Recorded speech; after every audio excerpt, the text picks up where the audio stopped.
Welcome, dear friends, in lecture 4. આપણા પ્રકરણ 1 ઘન અવસ્થામાં આજના ચોથા તાસમાં ગત ત્રીજા તાસમાં અભ્યાસ જે કરી ગયા છે કે સ્ફટિકમય ઘન પદાર્થમાં સ્ફટિક લેટિસ અને તેના કારણે તેમાં એકમ કોષ કયા કયા હોય એ એકમ કોષના આપણે પ્રકારો ભણ્યા હતા મિત્રો. આદિમ કોષ અને કેન્દ્રિત એવા એકમ કોષ. કેન્દ્રિત એકમ કોષમાં પણ આપણે ભણ્યા હતા કે ફલક કેન્દ્રિત, અંતઃ કેન્દ્રિત, અંત કેન્દ્રિત. તો વિદ્યાર્થી મિત્રો, આજના આપણા એકમમાં હવે જે આપણે આગળનો અભ્યાસ કરવાનો છે તે એકમ કોષમાં પરમાણુની સંખ્યા. તો એકમ કોષમાં પરમાણુઓની સંખ્યા કેવી રીતે ગણવી? એકમ કોષમાં પરમાણુઓની સંખ્યા. આ એકમ કોષમાં પરમાણુની સંખ્યા ગણવા માટે આપણે સૌ પહેલા તો તેમાં કેટલા પ્રકારના આપણે એકમ કોષ ભણીશું તેની વાત કરીએ. તો અત્યાર સુધીના અભ્યાસ પછીના આપણે આજે એટલા જ એકમ કોષ લઈશું કે જે આદિમ કોષ અને કેન્દ્રિત કોષ છે. તો આવા એકમ કોષમાં પરમાણુની સંખ્યા ગણવા માટે હું અહીંયા 3 પ્રકારો પાડીશ. જેમાંનો પ્રથમ જે પ્રકાર છે તેને આપણે કહીશું આદિમ, એટલે કે સાદો, જેને સમઘનીય આપણે કીધો હતો. તો આદિમ કોષ. ત્યારબાદ જે કેન્દ્રિત એકમ કોષમાંની આપણે વાત કરીએ છીએ તો એમાં ફલક કેન્દ્રિત,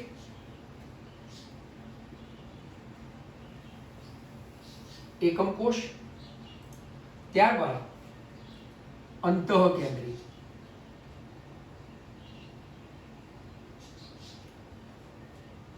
આ બંને કેન્દ્રિત એકમ કોષ છે, જ્યારે આ આદિમ કોષ, જેને આપણે સમઘન પણ કહી શકીએ. હવે આવા આદિમ કોષ હોય એટલે કે સમઘનીય રચના હોય કે ફલક કેન્દ્રિત એકમ કોષની જે રચના હોય કે અંતઃ કેન્દ્રિત એકમ કોષની રચના હોય, તો તેની આકૃતિ ઉપરથી આપણને ખ્યાલ આવશે તેનો સમઘન દોરતાની સાથે કે તેમાં એકમ કોષના પરમાણુની સંખ્યા આપણે કઈ રીતે ગણીશું. તો એના માટે આપણે એક એવો પ્રયાસ કરીએ કે સૌ પહેલા તો આ રીતે એક સાદામાં સાદો આવો સમઘન દોરીએ છીએ. આ સમઘન આપણે દોરીશું.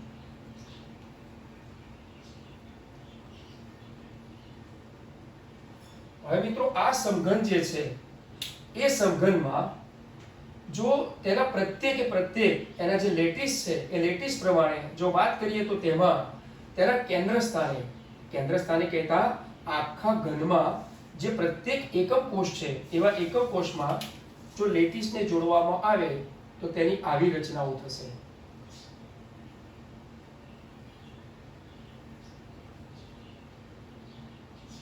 આપણે આ તમામને જેમના ગઈકાલના એટલે કે તાસ 3ના અભ્યાસમાં આગળ જોઈ ગયા કે આવા લેટિસને એકબીજાની સાથે સીધી રેખાથી જોડી દઈએ છે. તો મિત્રો, આપણી પાસે આવી એક રચના થશે. હવે જુઓ કે સમઘનના 8 ખૂણા ઉપરના પ્રત્યેક એવા પરમાણુઓ તો હશે જેને આપણે ઘટક કણ કહીશું, પરંતુ અહીંયા આવો એક અત્યારે પરમાણુ લઈ લઈએ તો સ્વાભાવિક આવા આ એકમ કોષ માટે કેટલો ભાગ પડે, એટલે કે આવા આદિમ કોષ માટે જે સમઘન છે એ સમઘનમાં વચ્ચોવચ્ચ જો આવી રીતે કોઈ અત્યારે પરમાણુ છે તો એના માટે એનો કેટલામો ભાગ થાય. તો જુઓ, એના માટે એક સરસ મજાની આપણે ઘરે પણ આવો એક પ્રયોગ કરી શકીએ. જો કે એના કોઈ ગુણ નથી હોતા, પરંતુ એક બેઝિક કોન્સેપ્ટ ક્લિયર કરવા માટે મેં આપની સમક્ષ અત્યારે એક સાદો આવો ઘનની રચના કરી રાખી છે. મિત્રો, ઉનાળામાં કેરીઓ તો બહુ ખાધી, એની પેટીઓ ખાલી પડી છે. તો જોઈ શકો છો અત્યારે આવી એક ઘન પેટી છે, લંબઘન લીધો છે, પણ એને ખોલતાની સાથે એમ લાગશે કે જેમ કે આ પેટી છે કોઈ સમઘન છે, તો એ સમઘનમાં અત્યારે આપણે વચ્ચે આ રીતે એક ગોળો મૂકેલો છે, આપ જોઈ શકો છો. જેમ અહીંયા ગોળો છે એમ અહીંયા પણ આ રીતે આપણે એક આવો ગોળો દઈશું. હવે આ બંને જે સાઈડ છે તેમજ ઉપર નીચેની સાઈડ છે, જો અહીંયા પણ આ રીતે આપણે એક પાર્ટીશન મૂકીએ તો 1 2 3 4 નીચેનો 5 6 7 અને 8, એટલે આ એક પરમાણુ છે એ તેના પ્રત્યેક 8 એકમ કોષ સાથે જોડાયેલા છે. મિત્રો ફરીથી એક વખત આપણે જોઈશું કે આ જે વચ્ચેનો પરમાણુ આદિમ કોષની વાત કરીએ તો આવા એક સમઘનમાં આ વચ્ચેનો જે પરમાણુ છે તે હજુ આડું પાર્ટીશન મૂકતા, એટલે કે તેમના લેટિસ એકબીજાની સાથે જોડાયેલા હોય તો આ પ્રમાણે તેના 4 અને 4 8 પ્રત્યેક 8 એકમ કોષ સાથે જોડાયેલા કહી શકાય. અને એટલા માટે આપણે ચોક્કસ લખવું પડે કે આના માટે આદિમ એકમ કોષ માટે એવા સમઘન માટે તેનો ભાગ કેટલો પડશે તો કે 8 ગુણ્યા 1/8. તો મિત્રો આનો જવાબ કેટલો થશે? 1 પરમાણુ. તો આદિમ કોષ એટલે કે એક સાદામાં સાદો ઘન હોય તો એના માટે આપણી એક આ ફોર્મ્યુલા થઈ કે તેના 8 ખૂણા છે, આ દરેકે દરેકનો એક એક ખૂણો પડે અને દરેકમાં ઉપર નીચે જો વહેંચાઈ જાય તો હવે તેને હું આ એક લીલા કલરની પેનથી બતાવું છું કે જોઈ શકો છો આ આટલા ભાગ પડ્યા, આ દરેકે દરેક આટલા ભાગ પડશે. હવે આ જે ભાગ પડ્યા છે તેને જો વહેંચવામાં આવે તો આ રીતે આ બધા જ ભાગ વહેંચાઈ જાય, આટલેથી આ બધા જ ભાગ એના વહેંચાઈ જાય છે. અને તે પ્રમાણે નીચેના એટલે કે ટોટલ 8 આ કોઈ એક જ પરમાણુના 8 ભાગ પડશે. 8 ગુણ્યા 1/8 એટલે આવા આદિમ કોષમાં આપણે એક પરમાણુ એની સંખ્યાનો અભ્યાસ કર્યો. હવે જ્યારે ફલક કેન્દ્રિતની હું વાત કરતો હોઉં તો ફલક કેન્દ્રિત માટે આપણે ફરી પાછી રચના દોરીએ તો આવી રીતે રચના કરી શકાય. ફરી પાછો આપણે એક આવો સાદો ઘન દોર્યો. આ સાદા ઘન માટે આપણે ફલક પર એના પરમાણુને મૂકી દઈએ તો સ્વાભાવિક છે કે 8 એ પ્રત્યેક આવા કોઈ ઘનના 8 ખૂણા પરના 8 તો હતા જ, એટલે આવા 8 પરમાણુઓને દરેકે દરેકમાં તેમના 8 ખૂણાઓ પર તો આપણે મૂકી દઈશું. હવે જોઈ શકો છો કે ફલક કેન્દ્રિત, ફલક કહેતા તેની ફેસ, તેની બાજુઓ કેટલી છે. તો ગત લેક્ચરમાં કીધું હતું કે બંધ વર્ગખંડમાં બેઠા હોઈએ તો 4 દિવાલ અને ઉપરની છત અને નીચેનું ભોંયતળિયું એમ 6 ફલક પડે. તો એવી રીતે આ એક, આ એની સામેની બીજી, આ બાજુ સામેની ત્રીજી, આપણી બાજુની આ સામેની ચોથી, આ ઉપરનું છત અને નીચેનું ભોંયતળિયું જો ગણીએ તો કુલ આટલા થશે.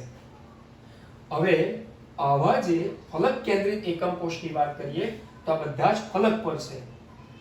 તો સાદો ઘન તો ખરો જ, આવા સાદા ઘનમાં જો આપણે એકબીજાની સાથે તેને જોડાણ કરવું હોય લેટિસથી તો આપણે આ રીતે જોડી શકાશે.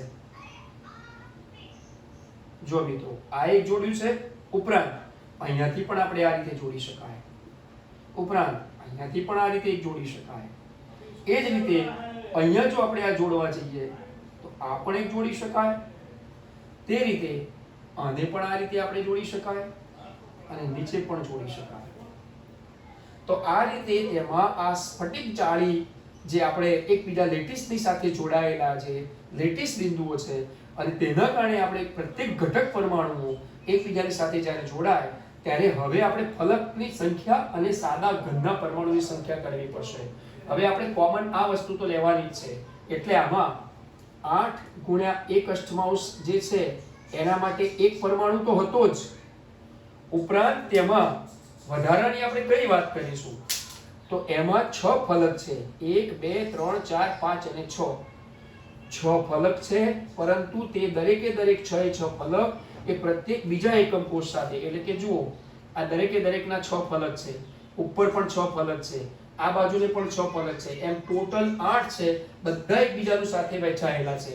એટલે કે આ દિવાલ ઉપર રહેલો જો પરમાણુ હશે તો આ બાજુ પણ ખરો અને અડધો આ બાજુ પણ ખરો. આપણી બાજુનો જે ફલક છે અડધો આપણી બાજુ છે, અડધો બીજી બાજુ છે. આપણે કોઈ એક વર્ગખંડમાં બેઠા છીએ તો આપણા વર્ગખંડની જો આપણા બોર્ડ તરફની દિવાલ હોય એની ઉપર એક પરમાણુ છે તો આપણને પણ અડધો પ્રાપ્ત થશે અને બાજુના વર્ગને પણ અડધો પ્રાપ્ત થવાનો હક રહેશે.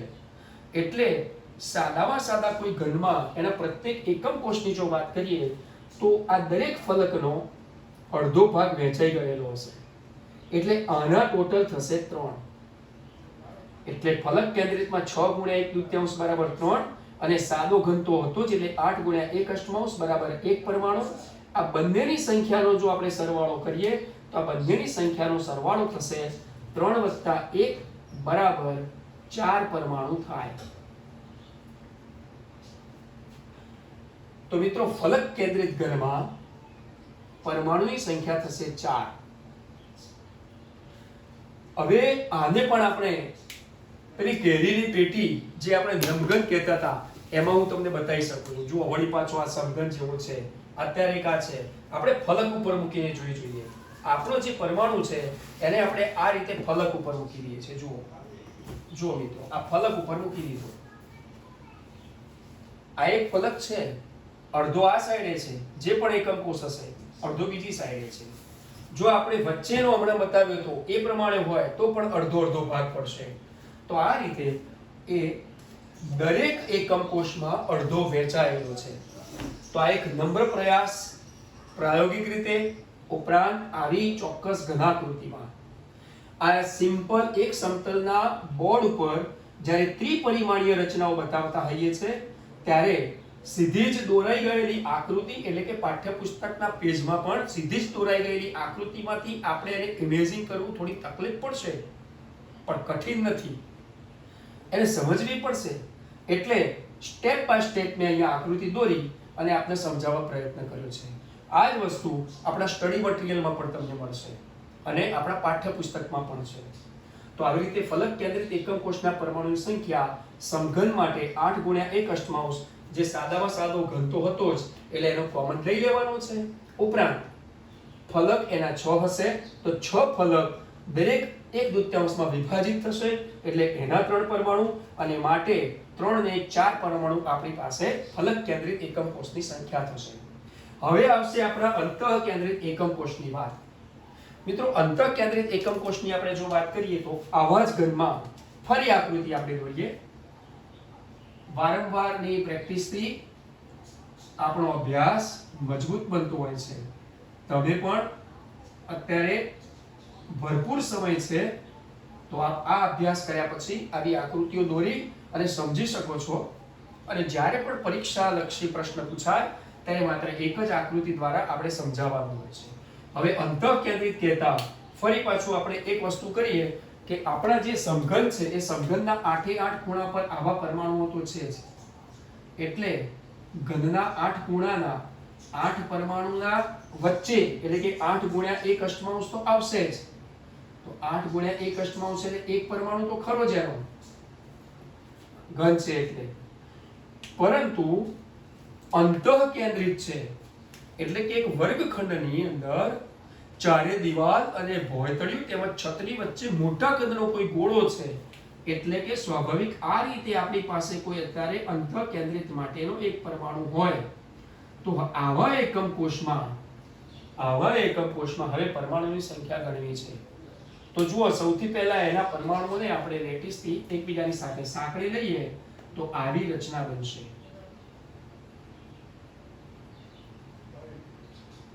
તો આ રચના જે છે ઘનના દરેક ખૂણાઓના એની સાથેનો સંપર્ક સપાટી કે સંપર્કમાં રહેલા છે. હવે અહીં જો પરમાણુની સંખ્યા ગણીએ તો 8 ગુણ્યા 1/8 બરાબર 1 છે જ, પરંતુ અંદરની બાજુ આખો એક જે ગોળો છે એ 8 8 ના સંપર્કમાં છે માટે એને સીધો જ અંતઃ કેન્દ્રિત માટે એક પરમાણુ બીજો લઈ લેવાનો છે. તો આ 1 અને 1 2 આ બંનેનો સરવાળો થશે તો આપણી પાસે થશે અત્યારે 2 પરમાણુ. કુલ પરમાણુ થશે 2. તો આનો મતલબ એ થયો કે ઘન અવસ્થા માટે જો એકમ કોષની રચના કરી અને આજના અભ્યાસમાં એકમ કોષમાં પરમાણુની સંખ્યા ગણવી હોય તો એમસીક્યુ પ્રકારના પ્રશ્નમાં પણ પૂછાતું હોય છે કોઈ પણ એક રચના માટે. ઉપરાંત આ ત્રણ ભેગી કરી અને આ પરમાણુની સંખ્યા સમજાવો, કઈ રીતે તમે સાબિત કરવા માંગો છો, તો એક જ આકૃતિ દ્વારા અથવા તો તેની ફોર્મ્યુલા દ્વારા આપણે સમજાવી શકીએ છીએ. 2 માર્કનો પ્રશ્ન આપણા પાર્ટ બી માં બની શકે છે, ઉત્તર વહીમાં લખવા માટેનો. અન્યથા કોમ્પિટિટિવ એક્ઝામમાં પણ આવા પ્રશ્નો પૂછાઈ ગયેલા છે. તમને હોમવર્ક આપીશ તો એમાં પણ આવા પ્રશ્નો આવશે. તો ફરી એક વખત આપ જોઈ શકો છો, એકમ કોષમાં પરમાણુની સંખ્યા ગણતા આદિમ કોષ, ફલક કેન્દ્રિત અને અંતઃ કેન્દ્રિત આ ત્રણેય એકમ કોષમાં આદિમ એકમ કોષ જે છે તેમાં 8 ગુણ્યા 1 અષ્ટમાંશ એટલે પ્રત્યેક એકમ કોષમાંના પરમાણુની સંખ્યા 1 થશે. ફલક કેન્દ્રિત એકમ કોષમાં ઘનના 8 ખૂણા માટેની કોમન ફોર્મ્યુલા આના જેમ જ 8 ગુણ્યા 1 અષ્ટમાંશ બરાબર 1 પરમાણુ થશે. ઉપરાંત દરેક ફલક ઉપર એક પરમાણુ ગોઠવાયો, પરંતુ તે પ્રત્યેક એકમ કોષની સાથે ભાગીદારી કરે છે એટલે 6 ગુણ્યા 1 દૂત્યાંશ અડધો જ ભાગ આવશે એટલે 3 પરમાણુ માટે 1 પરમાણુ વત્તા 3 પરમાણુ બંનેનો સરવાળો લેતા કુલ પરમાણુની સંખ્યા ફલક કેન્દ્રિત માટે 4 થશે. અંતઃ કેન્દ્રિત ઘન માટે આવા આદિમ કોષના લીધે જ એટલે કે એમના કારણે જ ઘન તો છે જ એટલે સમઘનીય માટે 8 ગુણ્યા 1 અષ્ટમાંશ બરાબર 1 પરમાણુ અને અંદરની બાજુમાં અંતઃ કેન્દ્રિત થઈ ગયેલો ઇન્ટ્રાસેન્ટ્રલ જે છે 1 પરમાણુ છે આ, તો 1 ને 2 એમ ટોટલ 2 પરમાણુ થશે. ડિયર ફ્રેન્ડ્સ, હવે આ એકમ કોષમાં પરમાણુની સંખ્યા ભણ્યા પછી હવે આપણે આમાં સમૃદ્ધ સંકલનીય રચનાઓનો અભ્યાસ કરવાનો થશે. તો આવો આપણે જોઈએ સમૃદ્ધ સંકલનીય રચનાઓ. મિત્રો, આપણે જે એકમ કોષમાં પરમાણુની સંખ્યા ગણી, હવે આવા એકમ કોષ ખરેખર ઘટક કણોને હરોળમાં કે હરોળને એકબીજાની ઉપર ગોઠવતાની સાથે કે પછી તેમની એક થપ્પી કરતાની સાથે કઈ રીતે તેમની સમૃદ્ધ સંકુલનીય રચનાઓ બને છે અને એના કેટલા પ્રકાર છે આપણે એનો પણ અભ્યાસ કરીએ. તો એના માટે કહી શકાય કે સમૃદ્ધ સંકુલનીય રચનાઓ. મિત્રો, આ સમૃદ્ધ સંકલનીય રચનાઓની જો આપણે વાત કરીએ તો ગોળાની ગોઠવણી પર આધારિત છે. એટલે આ મુદ્દામાં જો અભ્યાસ કરવામાં આવે તો ખરેખર તો આપણે એની ગોઠવણીને આ રીતે કહી શકાય કે સૌથી પહેલા તો એમ કહીશ કે એક પરિમાણીય.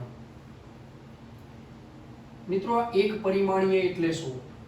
તો સ્વાભાવિક હમણાં હું એની આકૃતિ દોરી અને પછી આપણા સ્ટડી મટીરીયલના પેપર પ્રિન્ટ ઉપર જઈશું. બીજો એક પ્રકાર જે છે તે દ્વિપરિમાણીય. આ દ્વિપરિમાણીય એટલે 2 dimensional. Here is this the dimensional, 2 dimensional and the next 3 dimensional. એટલે કે ગુજરાતીમાં કહીએ તો ત્રિપરિમાણીય. તો આ રીતે સમૃદ્ધ સંકલનીય રચનાઓમાં એક પરિમાણીય, દ્વિપરિમાણીય અને ત્રિપરિમાણીય. હવે આ તમામ આકૃતિઓ માટે જો આપણે સમય ન ખર્ચવો હોય તો સ્વાભાવિક છે કે આપણને પાઠ્યપુસ્તકમાં પણ એ આકૃતિઓ દોરીને આપેલી છે અને હું પણ તમને અહીંયાથી આપને જે સ્ટડી મટીરીયલ મળવાનું છે તે જ સ્ટડી મટીરીયલમાંથી આ ત્રણેયના પ્રકારો કે જે સમૃદ્ધ સંકલન રચનાઓ છે તેમાં કઈ રીતે તેમાંથી છિદ્રનો ઉદ્ભવ સ્થાન થશે એનો પેપર પ્રિન્ટ ઉપરથી અભ્યાસ કરીશું. જો મિત્રો, સમૃદ્ધ સંકલનીય રચનાઓ આપણા પાઠ્યપુસ્તકમાં 1.6 નંબરના મુદ્દામાં છે જ. બોર્ડ ઉપર હમણાં આપણે જોયું તે પ્રમાણે એક પરિમાણમાં, દ્વિપરિમાણમાં અને ત્રિપરિમાણમાં. એક પરિમાણમાં ધેટ મીન્સ કે ઘટક કણો કે જેને આપણે ગોળા કહીએ છીએ તે એક જ હરોળમાં સીધી લાઈનમાં ગોઠવાયેલા હોય એટલે કે તેમનું એક જ સ્તર છે. એટલે કોઈ પણ એક ગોળાના સંપર્કમાં આવી રીતે 2 ગોળા રહેલા હોય તો દરેક ગોળો તેમના 2 પાડોશી ગોળાના સંપર્કમાં હોય છે. તો આની પરથી કહી શકાય કે કોઈ પણ એક ઘટક કણની સાથે જોડાયેલા અન્ય ઘટક કણોની સંખ્યાને તેનો સમવર્ગાંક કહે છે. તો આવા 1 dimensional એટલે કે એક પરિમાણ સમૃદ્ધ સંકલનીય માટે સવર્ગાંક 2 થશે. દ્વિપરિમાણીય સમૃદ્ધ સંકલનનો જો અભ્યાસ કરીએ તો તેમાં એક હરોળ હશે જ, એની પર બીજી હરોળ પ્રથમ હરોળ જેવી જો ગોઠવવામાં આવે, એની પર ત્રીજી હરોળ પ્રથમ અને બીજાની જેમ જ ગોઠવવામાં આવે, તેની પર ચોથી હરોળ પ્રથમ બીજું ત્રીજું ની જેવી જ ગોઠવવામાં આવે, તો દરેક હાર એટલે કે હરોળ કે જે આ હરોળ છે, આ ગોળાઓની ગોઠવણી છે, તેને આપણે પ્રથમ સ્તરની એ, બીજા સ્તરની પણ પ્રથમ જેવી જ રચના થાય છે માટે એ પ્રકારની, જે ત્રીજી થપ્પી મૂકી છે તે પણ પ્રથમ અને બીજી જેવી એટલે કે એ, એટલે કે એ પ્રકારની થશે. અને ત્યારે આવો કોઈ પ્રત્યેક એક ગોળો જે છે, આ એક ગોળો તેના પાડોશી અન્ય 1, 2, 3 અને 4 આવી રીતે કુલ 4 ગોળાના સંપર્કમાં રહેવાથી તેમાંથી ચોરસ ઉદ્ભવશે. અને માટે આવી દ્વિસ્તરીય એક હરોળ પર જુદી જ ભાગથી બીજી હરોળમાં ઘટક કણની ગોઠવણી જોઈએ તો એ પ્રકારની ચોરસ સમૃદ્ધ સંકુલન રચના પામશે. હવે આવી ચોરસ સમૃદ્ધ સંકુલન રચનામાં પ્રત્યેક ગોળો જે છે એ 4 પાડોશી ગોળાના સંપર્કમાં, જે હમણાં કીધું તે પ્રમાણે 1, 2, 3 અને 4, તો કોઈ એક ગોળો 4 પાડોશી ગોળાના સંપર્કમાં આવતાની સાથે તેમનો સવર્ગાંક થશે 4. આ જ દ્વિપરિમાણમાં સમૃદ્ધ સંકલનમાં જો આપણે એક બીજી રચનાનો વાત કરીએ તો પ્રથમ હરોળ જે આપણે મૂકીએ છીએ આ એ, એની ઉપર જ્યારે બીજી હરોળ મૂકીએ તો એ બીજી હરોળ આપણે એવી રીતે મૂકવાની છે કે જે પ્રથમ હરોળ કરતાં થોડીક જુદી જ રીતે હોય. જે અહીંયા ઉપરની હરોળથી તમને સ્પષ્ટ થશે કે જો આ હરોળ છે તો એની ઉપર બીજી જે હરોળ મૂકી છે તે આ બે ગોળાના આવા એક ચોક્કસ ખાડામાં એટલે કે એવા અવકાશમાં પોતાનું સ્થાન લેશે. અને એટલા જ માટે તે બી પ્રકારનું સ્તર કહેવાશે. વળી પાછી આ બી પ્રકારના સ્તર ઉપર ત્રીજી હરોળ જે એ જેવી થશે તો એને આપણે એ કહીશું. તો આમ એની ભાત થશે એટલે કે ઇમ્પ્રેશન થશે એ બી પ્રકારની. આવી હરોળની જે થપ્પી થઈ, જે સ્તર થયું છે, જે 2 ડાયમેન્શનલ છે, તો એના માટે જે પણ પ્રત્યેક વચ્ચેનો કોઈ ગોળો છે તે તેની સાથેના અન્ય 1, 2, 3, 4, 5 અને 6 કુલ 6 ગોળાના સંપર્કમાં છે એટલે કે ષટકોણ બનશે. જો એમને જોડવામાં આવશે તો તે ષટકોણ બનશે. અને માટે આવી દ્વિપરિમાણ સમૃદ્ધ સંકુલિત રચનાનો આ એક ચોરસ પ્રકાર હતો, એવો હવે બીજો ષટકોણીય સમૃદ્ધ સંકલન થશે. દ્વિપરિમાણ સમૃદ્ધ સંકુલનમાં ચોરસ ઉપરાંત ષટકોણ થતાની સાથે આ બંને રચનાઓમાં તેમના જુદા જુદા સવર્ગાંક પ્રાપ્ત થશે. ચોરસ સમૃદ્ધ સંકુલનમાં સવર્ગાંક 4 થશે, જ્યારે ષટકોણીય સમૃદ્ધ સંકુલન રચનામાં સવર્ગાંક 6 થશે. આ તો વાત થઈ 2 ડાયમેન્શનલની. હવે આપણે ત્રિપરિમાણમાં સમૃદ્ધ સંકલનની જો વાત કરીશું તો દ્વિપરિમાણીય જે રચના હતી અને દ્વિપરિમાણીય જે સ્તરો હતા તે જ સ્તરોને એકબીજા ઉપર થપ્પી લીધી તો જો ગોઠવી દઈએ તો સ્વાભાવિક છે કે તેમાં આવી 3 ડાયમેન્શનલ રચના મળશે. એટલે કે ત્રિપરિમાણીય, જેમ કે હમણાં આપણે બોર્ડ ઉપર એકમ કોષ બનાવ્યા તો એવા એકમ કોષમાં સાદો ઘન, અંતઃકેન્દ્રિત ઘન, ફલક કેન્દ્રિત ઘન વગેરે પ્રકારના બનાવ્યા, તો એવી રીતે અહીંયા 3 ડાયમેન્શનલ બનશે. તો આવી 3 ડાયમેન્શનલ રચનામાં આપણે જોઈ શકીએ છીએ કે આવા કોઈ પણ 4 ગોળા, તેની પાછળના પણ કોઈ પણ 4 ગોળા એમ ચોક્કસ સમઘન એ આકાર લેશે.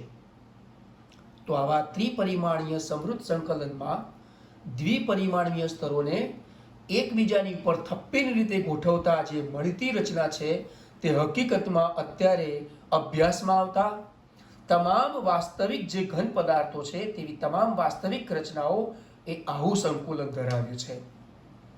હવે આવા સંકુલનમાં ખરેખર જો જોવા જઈએ તો દ્વિપરિમાણીય સ્તરોને કારણે ઉદ્ભવ્યું છે. એટલે કે તેનો પાયો ખરેખર આ છે, દ્વિપરિમાણીય સમૃદ્ધ સંકુલન. તો દ્વિપરિમાણીય સમૃદ્ધ સંકુલનના કારણે જો 3 ડાયમેન્શનલ ઉદ્ભવ્યું હોય તો સ્વાભાવિક છે કે દ્વિપરિમાણીય સંતુલનના આ બંને જે રચનાઓ આકાર લીધી હતી તેનો ફરી પાછો અહીંયા અભ્યાસ આપણે કરીશું. તો ત્રિપરિમાણીય સમૃદ્ધ સંકલનમાં ચોરસ સંકુલનમાંથી ત્રિપરિમાણીય પણ બને છે અને એવી જ રીતે ષટકોણીય સંકુલનમાંથી પણ ત્રિપરિમાણીય બને છે. જો મિત્રો ચોરસ સમૃદ્ધ સંકુલનમાંથી બનતું હોય તો ચોરસ સમૃદ્ધ સંકુલનમાં એ પ્રકાર, ફરી ધ્યાન આપશો કે અત્યારે આપણે અભ્યાસ કરી રહ્યા છીએ ત્રિપરિમાણમાં સમૃદ્ધ સંકુલન જે દ્વિપરિમાણીય સ્તરોને કારણે ઉદ્ભવેલું છે. તો એમાં બે પ્રકારની હવે શક્યતાઓ ઊભી થાય છે કે આ ગોળાઓની ગોઠવણીમાં જો પ્રથમ હરોળની એ જ પ્રમાણે ઉપર બીજી થપ્પી મૂકતા તે પણ પ્રથમ હરોળ જેવી, ત્રીજી થપ્પી મૂકતા તે પણ પ્રથમ હરોળ જેવી, એટલે કે ચોરસ સમૃદ્ધ સંકુલન રચનામાંથી જો ત્રિપરિમાણીય સમૃદ્ધ સંકુલનની રચના બની હશે તો તે સાદામાં સાદો ઘન એટલે કે લેટિસ બનશે અને તે એ પ્રકારની એટલે અહીંયા લખવામાં આવ્યું છે. અને મિત્રો આ સ્ટડી મટીરિયલ તમને મળશે ત્યારે તમે પણ તેમાં જોઈ શકશો કે તે સાદો ઘન લેટિસ એ પ્રકારની ત્રિપરિમાણીય સમૃદ્ધ સંકુલન રચના થશે. હવે આપણે બીજાની વાત કરીએ તો બીજી શક્યતા છે ષટકોણીય સમૃદ્ધ સંકુલનની રચના. આ ષટકોણીય સમૃદ્ધ સંકુલન રચના જે છે તેમાં ખરેખર એની ઉપર બી પ્રકારની, બીની ઉપર ત્રીજી મુક્તાની સાથે પાછી તે એ પ્રકારની, આમ એબી પ્રકારની, એટલે કે ષટકોણીય સંકુલનમાંથી જો ત્રિપરિમાણીય સંકુલનમાં રચના રૂપાંતર થતી હોય અથવા તો તે આકાર લેતી હોય તો તેમાં બે પ્રકારની શક્યતાઓ રહેશે મિત્રો. એક જે હમણાં અત્યારે આપણે વાત કરી તે એબી પ્રકારની, અને બીજી જે છે તે એબીસી પ્રકારની થશે. હવે એમ થશે કે આ એબીસી પ્રકારની કેવી રીતે? તો જુઓ મિત્રો, આપણે થોડો ગહન અભ્યાસ કરીશું તો આ સમૃદ્ધ સંકલનની રચનાઓનો અભ્યાસ આપણને આગળ છિદ્રના ઉદ્ભવ સ્થાન સુધી અને ક્લોઝબેક રચના સુધી લઈ જશે. હવે અહીંયા ખાસ ધ્યાન રાખશો મિત્રો કે ત્રિપરિમાણ સમૃદ્ધ સંકુલનનો જે અભ્યાસ ચાલુ છે તેમાં ચોરસ સમૃદ્ધ સંકુલનમાંથી ત્રિપરિમાણીય સમૃદ્ધ સંકુલન કે જે એ પ્રકારની ભાત જોવા મળશે જેમાં સાદો ઘન કે આદિમ ઘન એકમ કોષ રચના થશે. જ્યારે ષટકોણીય સમૃદ્ધ સંકુલનમાંથી ત્રિપરિમાણીય સમૃદ્ધ સંકુલનનો અભ્યાસ કરીશું તો તેમાં દ્વિપરિમાણીય સ્તરોની ગોઠવણીને જોતા હવે એ ગોઠવણી જો બીજા સ્તરને પ્રથમ સ્તર ઉપર ગોઠવવામાં આવે તો તે હમણાં આપણે કીધું તે પ્રમાણે એબી પ્રકારની રચના થશે. જ્યારે બીજા પ્રકારની જે રચના છે તેમાં બીજા સ્તર ઉપર જો ત્રીજું સ્તર મૂકીએ, એટલે કે પ્રથમ તો હતું જ, પાછું બીજું પણ મૂકવાનું, અને એની ઉપર જ્યારે ત્રીજું મૂકીએ તો એબી તો હતું પણ ત્રીજું સ્તર જે મૂકીએ છે તે જુદા જ પ્રકારનું છે, એટલે તેને આપણે એબીસી પ્રકારની કહીશું. તો આ વાત થઈ ત્રિપરિમાણીય સમૃદ્ધ સંકુલન રચનાની. હવે મિત્રો તમને થશે કે સાહેબ આ બધી સમૃદ્ધ સંકુલન રચનાઓ, એમના પરિમાણ, એનો અભ્યાસ કરીને આ ઘન અવસ્થામાં શું ફાયદો? તો જુઓ મિત્રો, દરેક ઘનના કોઈ ચોક્કસ ગુણધર્મો હોય છે, એટલે કે વિદ્યુત વાહકતાના હોય અથવા તો તેમના ચુંબકત્વના ગુણધર્મો હોય. તો આપણે વિદ્યુતનો અવાહક હોય અને એને અર્ધવાહક બનાવવો હોય, અર્ધવાહક હોય તો એને સુવાહક બનાવવો હોય, અથવા તો તે લોહચુંબકીય હોય અને પ્રતિલોહચુંબકીય બનાવવો હોય, અને કાં તો પછી લોહચુંબકીયમાંથી પ્રતિલોહચુંબકીય કે પછી અનુચુંબકીયમાંથી પ્રતિચુંબકીય.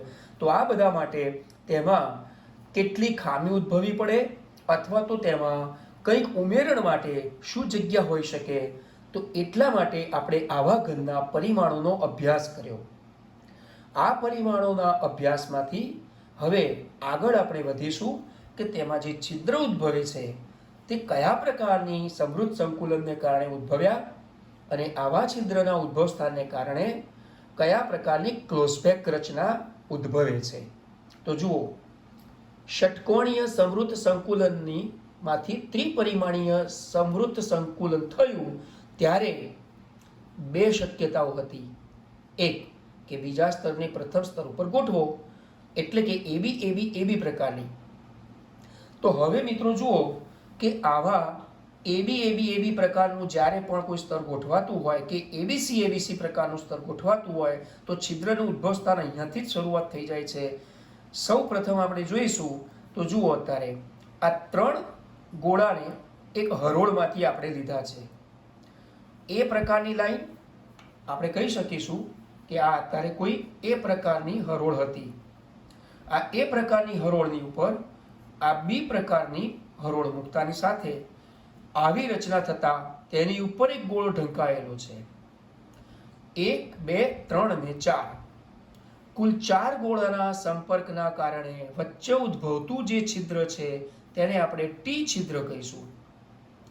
હવે કોઈ સંપૂર્ણ કોઈ પરિમાણીય એવી સ્ફટિક રચના હોય અને એ સ્ફટિક કે કોઈ ઘન હોય તો તેમાં તેમના પરમાણુની સંખ્યા હોય, એટલે કે ઘટક કણની સંખ્યા હોય, તો સાથે સાથે તેમના છિદ્રની સંખ્યા શોધવી હોય તો કેવી રીતે? તો જેટલા ગોળાઓની સંખ્યા હોય તેને 2 વડે ગુણી નાખવાની, એટલા તેમાં ટી છિદ્ર ઉદ્ભવે. એટલે કે જો ગોળાની સંખ્યા n હોય તો ટી છિદ્રની સંખ્યા 2n થશે. જો ગોળાની સંખ્યા 6 હશે તો છિદ્રની સંખ્યા 6 × 2 એટલે કે 12 થાય. સાથે સાથે હવે આપણે એક એવા છિદ્રની અભ્યાસ કરીશું કે જ્યાં કુલ 3 ને 3 6 ગોળા એકબીજાના સંપર્કમાં છે અને તેનાથી જે રચના થશે તે અષ્ટફલકીય પ્રકારની રચના થશે. આ અષ્ટફલકીય કહેતા તેને ઓક્ટા કહેવાથી ઓ છિદ્ર, જેમ કે અહીંયા ટેટ્રા કહેવાથી ટી છિદ્ર, એવી રીતે અહીંયા આવા એબી પ્રકારમાં છિદ્રનું ઉદ્ભવ સ્થાન જોતા તે છિદ્ર તે તેમના ગોળાઓની ગોઠવણીને કારણે આ પ્રથમ હરોળ, બીજી હરોળ, તેની ઉપર બીજું સ્તર અને કુલ આવા 6 ગોળાઓથી જે વચ્ચેનું છિદ્ર ઉદ્ભવશે તે અષ્ટફલકીય થશે.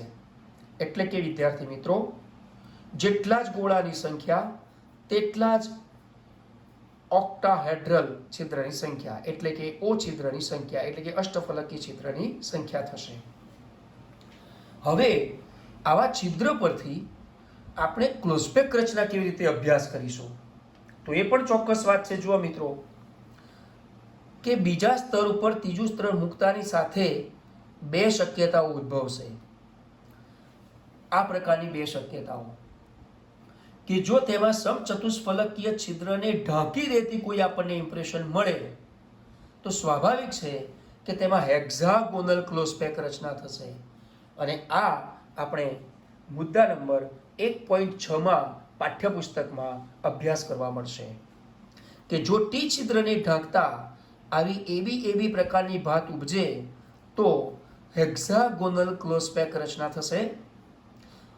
અને જો એ સ્ફટિકમાં બીજા સ્તર પર ત્રીજું સ્તર મૂકતાની સાથે તેમની રચના જોતાની સાથે ઓ છિદ્રને ઢાંકતા જો એબીસી પ્રકારની ભાત મળી હશે તો તે એફસીસી એટલે કે ફેસ સેન્ટ્રલ ક્યુબિક ક્લોઝપેક કોન્ફિગરેશન એટલે કે ફલક કેન્દ્રિત ક્લોઝપેક રચના મળશે, જેને આપણે સીસીપી તરીકે પણ ઓળખી શકાય.